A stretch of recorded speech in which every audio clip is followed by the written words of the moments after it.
如果你是 Apple TV 的用户，那么今天的内容将会让你彻底的放飞自我。一个在 Apple TV 上侧载应用的 GitHub 项目 ATV Loadly，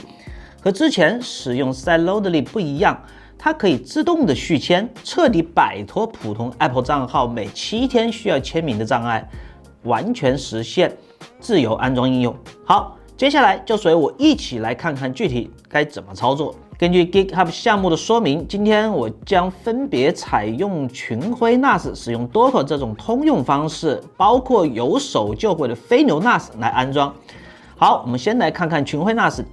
由于群晖的系统限制我们要用到 SSH 连接群晖的方式。这里怎么用 SSH 来连接就不再啰嗦了不会的自己 Google 一下，很简单。取得 root 权限以后，根据 GitHub 的一键安装说明，这里要注意，你需要修改你自己的挂载目录。我们提前在 FileStation 中新建一个文件夹，名字随意，比如我就放在 Docker 下，名字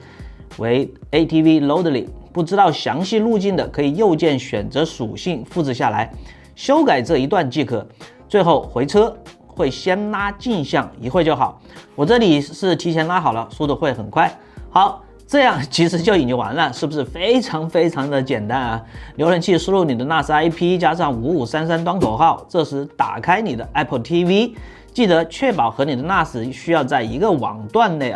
找到遥控器与设备，选择遥控器 App 与设备，保持在这个页面，回到 Docker 刷新一下，就能发现你的 Apple TV 了。点击开始配对，这时 Apple TV 会显示配对码，照着填入即可。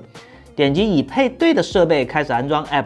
这里我就用开源的 B 站应用 BDLive 来做一下演示。Apple ID 建议使用一个非主力的账号，点击安装即可首次安装的时候需要授权验证，所以你需要一部同一个 Apple ID 已登录的 iPhone 手机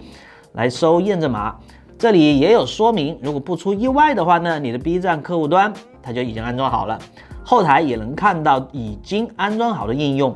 默认过期时间为小于1天的时候呢，会在凌晨3到6点钟的时候自动进行刷新操作，非常的 nice， 再也不用7天搞一次了当然，如果你有飞牛 NAS 的话呢，安装更简单，有手就会。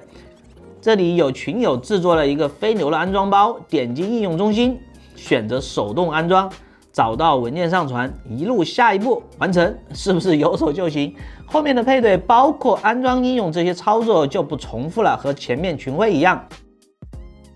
项目页还推荐了几个 Apple TV 上不错的开源应用，有多平台直播客户端 Simple Live， 包括安卓系统里面大名鼎鼎的 Kodi 等等，都可以在 ATV Loadly 一键安装，自己折腾就完事儿了。ATV Loadly 支持同时使用多个 Apple ID 账号，非开发者的普通免费账号最多注册10个应用程序，而且只能同时激活3个应用程序。安装超过3个以后呢，会导致前面已安装的应用程序变为不可用。项目本身仅用于开源应用测试大家理性使用。另外，苹果的侧载政策现在已经放宽到了日本，相信之后它会开放更多的国家和地区的。好，那么今天的内容就到这里了，我是小鹏，我们下次再见，拜拜。